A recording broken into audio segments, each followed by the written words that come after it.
আজকে মার টাকা দিয়ে বাজার করব এবং কি বাজার করব সেটা তোমাদের সাথে শেয়ার করব। ছেলেকে টাকা দিলে এটা কি গণে দিতে হয়? হায় রে কপাল, টাকা কি আমি খেয়ে ফেলবো? আর যাই হোক, তারপর মা টাকা দিচ্ছে, তারপর একটা ব্যাগ ধরা দিয়ে বলতেছে পুরাটা ব্যাগ ভরে বাজার আনতে হবে এবং তেলও আনতে হবে। আসলে আমাদের টাকা দিয়ে আমরা একটা আয়োজন করব, আমরা বিরিয়ানির একটা আয়োজন করব, আমরা অনেকে মিলে বিরিয়ানি খাবো। তারপর তো সুধা চলে যাচ্ছে বাজারে।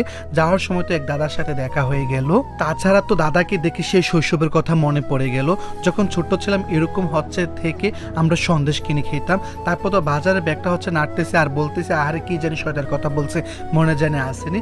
আমার একটা বাজে অভ্যাস হলো বাড়ি থেকে বলে কিন্তু আমার বাজারে গিয়ে মনে থাকে না। যাই হোক, অনেক চেষ্টা করতেছি মনে রাখার জন্য।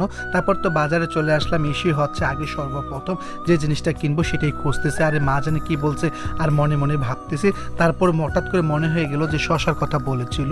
তারপর তো শশা কিনে নিলাম, আর আজকে শশাটা অনেক কম পেয়েছি, মাত্র 20 টাকা কেজি ছিল শশা। তারপর তো আমি বললাম আমাকে 2 কেজি শশা দেন এবং ভালো দেখে দেন। বলতেছে ভাই আপনি কোনো টেনশন করবেন না। 2 কেজি শশা কিনে চলে গেলাম সুজা পেঁয়াজের দোকানে। আজকে পেঁয়াজটা অনেক সস্তা, মাত্র 3 কেজি 100 টাকা। তারপর তো আমি পেঁয়াজটাও কিনে নিলাম, বললাম আমাকে আগে 1 কেজি পেঁয়াজ দেন আর আলাদা 2 কেজি পেঁয়াজ দেন। তারপর পেঁয়াজ কিনে তো চলে গেলাম আমি করলা কেনার জন্য। আর আজকে বাজার কিন্তু অনেক গ্রাহক এসেছে।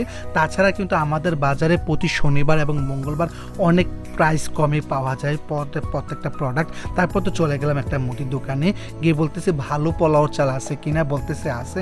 আমি বললাম আমাকে ভালো দেখে পোলাও চাল দেন, আমাকে 8 থেকে 10 কেজি চাল দেন। তারপর বলতেছে ভাই কত কেজি দিব?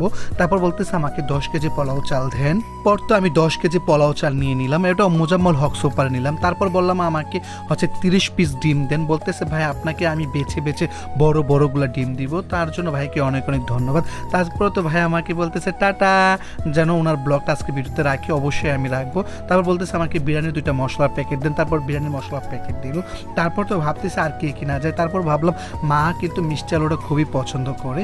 তারপর তো আমি মিষ্টি আলু কিনলাম 2 কেজি। তারপর দেশি যে ছোট ছোট আলুটা, এটা কিন্তু এখনের সিজনে পাওয়া যায়, পরে আর পাওয়া যাবে না। তারপর আমরা বিরিয়ানির জন্য 1 কেজি তেলও নিয়ে নিলাম, তেল নিলাম, দিলাম, আলু নিলাম। তারপর তো একটা অটোতে উঠে সোজা বাড়িতে চলে যাচ্ছি, কারণ এতগুলো সদাই নিয়ে তো আর হেঁটে যাওয়া সম্ভব না, আমাকে একটা অটো দিয়ে চলে যেতে হবে। তারপর তো একটা অটোতে উঠলাম, তারপর তো দেখতে দেখতে সোজা বাড়িতে চলে আসতেছি এবং তারপর তো কিছুক্ষণ পরে গাড়িতে চড়তে চড়তে আমরা বাড়িতে চলে আসলাম। তারপর তো বলতেছে আমাকে একটু হেল্প করো, মা বলতেছে দেও আমার কাছে। আমি বলতেছি থাক, তোমারও ধরা লাগবে না। তারপর তো সোজা বাড়িতে চলে আসলাম। আর আজকের ভিডিওটি যারা সম্পূর্ণ দেখেছেন প্রত্যেকে ধন্যবাদ।